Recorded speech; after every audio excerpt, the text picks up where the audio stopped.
दोस्तों, एक नई नवेली दुल्हन अपने पति के साथ बाहर से घूम कर आई थी। जैसे ही घर पहुंचती है, अचानक ही उसकी तबीयत बहुत ज्यादा खराब हो जाती है। परिवार के हर एक सदस्य ने पूछा कि कुछ देर पहले तक तो तुम्हारी तबीयत बहुत अच्छी थी, बहुत ठीक थी, लेकिन अचानक से तबीयत कैसे खराब हो गई। तो वह कुछ भी बोलने को तैयार नहीं थी और वह जाकर अपने कमरे में लेट जाती है। इसी बीच में रोने लगती है। यह बात घर के कई लोगों को पता चल जाती है। जब उस दुल्हन के पास पहुंचते हैं और पूछते हैं कि आखिरकार तुम रो क्यों रही हो, वजह क्या है, तब वह इस बात को बताती नहीं है। इसके बाद बार बार उससे पूछने की कोशिश की जा रही थी। जैसे ही वह कुछ बताने की कोशिश करती है, अचानक से सोचते सोचते वह बेहोश होकर गिर जाया करती है। घर वाले परेशान हो जाते हैं। कब रात पूरी हो जाती है, उस दुल्हन की आंखों से आंसू टपकने बंद नहीं हो रहे थे। आखिरकार जब घर वालों ने ज्यादा ही जिद की तो उसने वह कहानी बताई, जिसको सुनने के बाद घर वालों के भी पैरों तले जमीन खिसक जाती है। अब घर वाले बिल्कुल शांत पड़ जाते हैं, सोचने और समझने पर मजबूर हो जाते हैं। सोचने समझने की शक्ति छीड़ हो जाती है। घर वाले करे तो क्या करे, क्योंकि जो दुल्हन ने सच बताया था, उस सच को सुनने के बाद शायद किसी की भी हिम्मत नहीं थी कि अब आगे करे तो क्या करे। लेकिन उसका पति सब कुछ जानता था। जो भी उसके साथ हुआ था, दिन निकलता है। दिन निकलने के बाद उसका पति कहता है कि तुम्हें घबराने की, तुम्हें परेशान होने की बिल्कुल भी जरूरत नहीं है। मैं आखिरी तक, जब तक सांस में सांस है, तब तक मैं तुम्हारे साथ लड़ाई लड़ूंगा। दरअसल उस दुल्हन का सामूहिक बलात्कार किया गया था और उसी के पति के सामने ही किया गया था।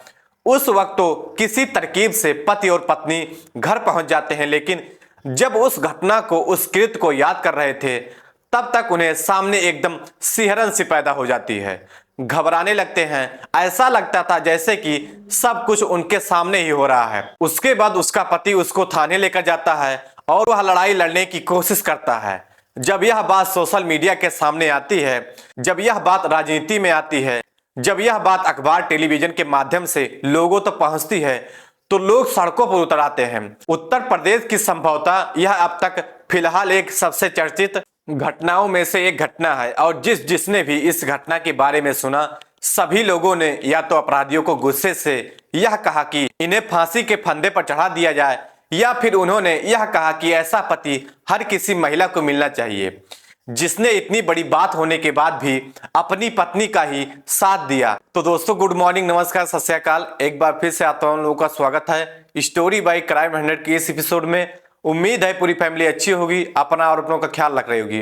दोस्तों, कहानी में आगे बढ़ने से पहले आप लोगों से फिर भी रिक्वेस्ट है कि अगर आप चैनल पर नए हैं तो चैनल को सब्सक्राइब करें, शेयर करें और ज़्यादा लाइक करें। और जिन भी लोगों को अपना नाम बुलवाना है, वह कमेंट बॉक्स में अपना नाम जरूर लिखें और कहाँ से हैं यह भी लिखें। तब तक ज़्यादा देरी ना करते हुए कहानी में आगे बढ़ते हैं।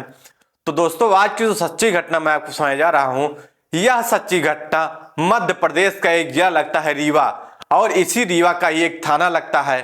दरअसल इसी थाने के रहने वाले एक लड़का होता है और एक लड़की, दोनों स्कूल में, कॉलेज में साथ पढ़ते थे। साथ पढ़ते पढ़ते कब इनके घर तक बात पहुंच जाती है। परिवार वाले आपस में एक दूसरे से सहमत बनाते हैं और सहमत बनाने के बाद शादी दोनों की हो जाती है। शादी होने के बाद ये दोनों, दूल्हा और दुल्हन, बहुत ज्यादा खुश थे। परिवार में भी इनके खुशियों की गीत गाए जा रहे थे। लेकिन 21 अक्टूबर 2024 को अचानक ही दुल्हन के मन में क्या आता है कि वह अपने पति से बोलती है कि चलो कहीं घूमने के लिए चलते हैं, पिकनिक मनाने के लिए चलते हैं। जैसे पति ने यह बात सुनी, उसने कहा कोई दिक्कत नहीं, कोई परेशानी नहीं, चलते हैं। उसके बाद 21 अक्टूबर 2024 को एक जगह लगती है भैरव बाबा पहाड़ी। वहां पर एक मंदिर होता है। मंदिर में इधर उधर घूमते हैं। घूमने के बाद एक चट्टान होती है, चट्टान के पीछे जाकर आराम से बैठ जाते हैं। एक तरफ एक चट्टान के पास बैठकर एक दूसरे से बात कर रहे थे, सुख दुख की बातें कर रहे थे, अपने स्कूल कॉलेज के टाइम की बातें कर रहे थे, शादी के बाद की बातें कर रहे थे। अभी बातचीत का सिलसिला शुरू ही हुआ था कि उनसे कुछ ही दूरी पर 5 लड़के बैठे थे जो कि पार्टी कर रहे थे। कोई शराब पी रहा था, कोई गांजा पी रहा था, तो कोई फल खा रहा था, और उन्होंने अपने तन पर कोई कपड़े नहीं पहने थे सिवाय एक नेकर के। ज्यादातर लड़के ऐसे ही बैठे हुए थे। अचानक ही उन लड़कों की नजर पहुंच जाती है यह दूल्हा और दुल्हन जो होते हैं उनके पास पहुंचते हैं और दोनों को घेर लेते हैं। घेरने के बाद जैसे ही लड़के ने कुछ बोलने की कोशिश की तो उसको बहुत ही जोर से एक थप्पड़ मारा जाता है। लड़का कहता है कि तुम हमें क्यों मार रहे हो। जैसे ही लड़की ने उसका विरोध करने की कोशिश की, यानी कि दुल्हन ने विरोध करने की कोशिश की, तब तक उन लड़कों ने उसे भी पीटना शुरू कर दिया। दोनों को बेवजह पीट रहे थे, वह समझ नहीं पा रहे थे कि आखिरकार बात क्या है। दुल्हन को खींचकर थोड़ा अलग ले जाने की कोशिश कर रहे थे। इसी बीच में दुल्हन को भी बुरी तरह से पीटा जाता है। उसके हाथ और पैरों को दोनों को बांध दिए जाते हैं। अब पति भी बंधा हुआ है, साथ ही उसकी जो पत्नी होती है वह भी पास में है और पांचों ने बारी बारी से उसके साथ सामूहिक बलात्कार करना शुरू कर दिया। वह रो रही थी, बिलख रही थी, गिड़गिड़ा रही थी, चीख रही थी, चिल्ला रही थी। लड़का भी रो रहा था, गिड़गिड़ा रहा था, चीख रहा था, चिल्ला रहा था, रहम की भीख मांग रहा था। तब उसको पीटा जा रहा था और दुल्हन के साथ भी कुछ ऐसा ही चल रहा था। 1-1.5 घंटे से ज्यादा का समय हो जाता है। जब इनका बिल्कुल मन भर जाता है, उसके बाद अपने ही दोस्तों को फोन करते हैं और फोन करने के बाद बोलते हैं कि अच्छे मुर्गे फंसे हैं, जल्दी आ जाओ। तो जल्दी पाओगे। जैसे ही यह बात की जाती है, 3 साथी और ही मौके पर पहुंच जाते हैं। इसके बाद यह सिलसिला चलता रहता है और किसी तरकीब से मौका पाते ही जो दूल्हा और दुल्हन होते हैं, यानी कि लड़का लड़की, वहां से मौका पाते ही निकल जाते हैं। जब यह यहां से निकल रहे थे, जा रहे थे, तब एक लड़का जोर से कहता है कि जा, कहां जा रहे हो तुम? कहीं भी चले जाना, पुलिस के पास जाना या फिर डीएम के पास जाना, कलेक्टर के पास जाना, किसी के पास जाना, कोई हमारा कुछ नहीं बिगाड़ सकता। यह पहली बार नहीं है, इससे पहले भी ना जाने कितनी बार हमने ऐसे ही किया है। जो लड़का है, लड़की है, वह रो रहे थे, परेशान हो रहे थे, आखिरकार करे तो क्या करे। मन में हजारों सवाल थे, कदम घर की तरफ बढ़ नहीं रहे थे। किसी तरकीब से वह घर तो पहुंच जाते हैं, लेकिन एक दूसरे से नजर नहीं मिला पा रहे थे, क्योंकि दिन में जो कुछ भी हुआ था वह बहुत ही भयानक था। शायद उन बातों को जो भी हुआ था उन्हें पूरी जिंदगी, पूरी उम्र भर भुलाया ना जा सके। लड़का एक कोने में जाकर रोने लगता है, परेशान हो रहा था कि आखिरकार करूं तो क्या करूं। लड़की जाती है, वह भी रोने लगती है और जब उसके परिवार वाले को, बाकी सदस्यों को इस बात का पता चलता है, लड़की एकदम से बेहोश हो जाया करती थी। सास ने पूछा, ससुर ने पूछा, बाकी परिवार ने, अन्य सदस्यों ने भी पूछा कि आखिरकार बात क्या है, क्यों रो रही हो, क्यों बार बार बेहोश हो जाती हो, क्या बात है, ऐसा क्या हुआ तुम दोनों के बीच, लड़ाई झगड़ा तो नहीं हुआ है? जब इस तरह की बातें पूछी जा रही थी प्यार से, दुलार से, तब जाकर उस दुल्हन ने अपने ऊपर हुई दिन की कहानी को जब बयां की तो परिवार के लोगों के पैरों तले जमीन खिसक जाती है। परिवार का एक एक सदस्य सोचने और समझने पर मजबूर हो जाता है कि आखिरकार करे तो क्या करे। घर वाले शांत हो जाते हैं। दिन निकलता है और दिन निकलने के बाद जो लड़की होती है, उसका जो दूल्हा होता है, वह कहता है कि तुम्हें परेशान होने की कोई जरूरत नहीं है।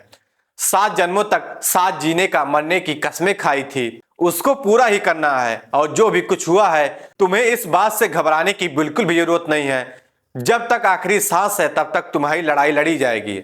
जब लड़की यह बात सुनती है तो लड़की भी थोड़ा सा तसल्ली में हो जाती है। उसके बाद वह अपनी दुल्हन को लेकर, यानी कि अपनी पत्नी को लेकर सीधा 22 अक्टूबर 2024 को दोपहर 2 से 3 बजे के आसपास गुड़ थाने में पहुंच जाता है। वहां जाकर पुलिस वालों के सामने पूरी कहानी बयां करता है। पुलिस वाले इस कहानी को सुन तो लेते हैं, लेकिन सुनने के बाद ऐसा सुनते हैं जैसे कि उन्होंने इसमें कुछ इंटरेस्ट ही नहीं लिया, यानी कि बिल्कुल अनसुना कर देते हैं। पुलिस वाले कहते हैं कि तहरीर दे जाओ, उसके बाद आराम से बात करते हैं। 2 दिन तक इस मामले को पूरी तरह से छिपा के रखा गया था, शांत रखा गया था। जब यह मीडिया इस मामले की कवरेज कर रही थी, जब मीडिया को यह मामला सुर्खियों में आया, तब यह पता चलता है कि आखिरकार यह मामला शांत क्यों रखा गया था। दरअसल 23 अक्टूबर को इसी इलाके में रीजनल कॉन्क्लेव एक कार्यक्रम था। उसी कार्यक्रम में मुख्यमंत्री को आना था, कई मंत्रियों को आना था, कई बड़े बिजनेसमैन को आना था, कई बड़ी पर्सनालिटी को आना था। अब पुलिस को लगता है कि यह बात अगर अखबारों या सोशल मीडिया के माध्यम से पता चलेगी तो जाहिर सी बात है पुलिस की बदनामी हो जाएगी, और बदनामी हुई तो बहुत ज्यादा मामला खराब हो सकता है। मुख्यमंत्री नाराज हो सकते हैं, बाकी लोग नाराज हो सकते हैं और विपक्ष को एक मौका मिल सकता है। इसलिए पुलिस ने इस मामले को अगले 2 दिन तक बिल्कुल छिपा के रखा, लेकिन 2 दिन के बाद जब पुलिस से यह बात निकल के मीडिया तक पहुंच जाती है, अखबारों में लगातार प्रकाशित होने लगती है और जब यह मामला सोशल मीडिया पर बहुत ज्यादा हाईलाइट होता है, तब पुलिस पर दबाव पड़ने लगता है। आखिरकार पुलिस इसके बाद फिर काम करना शुरू कर देती है और काम करने के बाद उस इलाके में जाती है, वहां जाकर कुछ सबूत जुटाने की कोशिश करती है। तो पुलिस को खाली गिलास मिलता है शराब की जो पी गई थी, बाकी कुछ ऐसी चीजें मिलती हैं। इसी बीच में 24 अक्टूबर 2024 को पुलिस को एक वीडियो मिलता है। उस वीडियो में 4-5 लड़के होते हैं जिन्होंने अपने तन पर कोई कपड़े नहीं पहने हुए थे सिवाय अंडरवियर के। उसके बाद या तो वह शराब पी रहे थे, गांजा पी रहे थे, या फिर फल काट करके उस फल को खाने की तैयारी कर रहे थे और वह बेफिक्र होकर कोई जमीन पर बेहोशी की हालत में जैसे पड़ा हुआ था, इस तरह की उन्होंने हालत बनाई हुई थी इस वीडियो के सहारे से। हालांकि पुलिस ने लगभग 300 युवाओं को, लड़कों को, संदिग्ध जो थे उनको राउंड अप किया था, उनसे बातचीत की थी और जब बातचीत कर रहे थे तो इनमें से भी 4-5 लड़के जो पकड़े जाते हैं, जब पकड़े जाते हैं उनसे पूछताछ कर रहे थे तो वह कह रहे थे कि साहब हम तो बहुत गरीब आदमी हैं, बस मजदूरी करते हैं, हमें बेवजह फंसाया जा रहा है। जबकि पुलिस ने उनको कोई फंसाया नहीं था, उनसे सिर्फ बातचीत चल रही थी। वह कह रहे थे कि साहब हम तो खाने कमाने वाले आदमी हैं। पुलिस के सामने नई नई कहानियां गढ़ रहे थे और पुलिस उनकी कहानियों पर यकीन भी कर चुकी थी। शायद पुलिस ने उन्हें जाने दिया, लेकिन जैसे ही वीडियो आती है पुलिस सक्रिय हो जाती है और सक्रिय होने के बाद उन सब लड़कों को फिर से पकड़ा जाता है, यानी कि गिरफ्तार कर लिया जाता है। मुकदमा उनके खिलाफ जिस दिन तहरीर दी गई थी उसी दिन दर्ज कर लिया गया था। आखिरकार जो पकड़े जाते हैं उसमें रामपुर बघेलान का रहने वाला सुशील कौरी होता है, जिसकी उम्र 20 साल के आसपास होती है। 28 साल का गुड़ थाने का रहने वाला राकेश कुमार गुप्ता, 24 साल का गुड़ का रहने वाला राजेंद्र कौरी होता है, 25 साल का गुड़ का रहने वाला दीपक कौरी होता है, 27 साल का नई गढ़ी का रहने वाला गरुड़ कौरी होता है, नई गढ़ी का रहने वाला 23 साल का लवकुश कौरी होता है, 29 साल का गुड़ का रहने वाला राम किशन कौरी होता है और गुड़ का ही रहने वाला रजनीश कौरी होता है। 8 के 8 जो अपराधी थे वह पकड़े जाते हैं और पकड़ने के बाद पुलिस जब उनसे सख्ती से पूछताछ करती है तब वह अपना कबूलनामा भी कर लेते हैं। इनसे पता चलता है कि लवकुश कौरी, राजेंद्र कौरी, दीपक कौरी इन्होंने सिर्फ सहयोग किया था, बाकी जो लड़के थे इन्होंने सामूहिक बलात्कार किया था।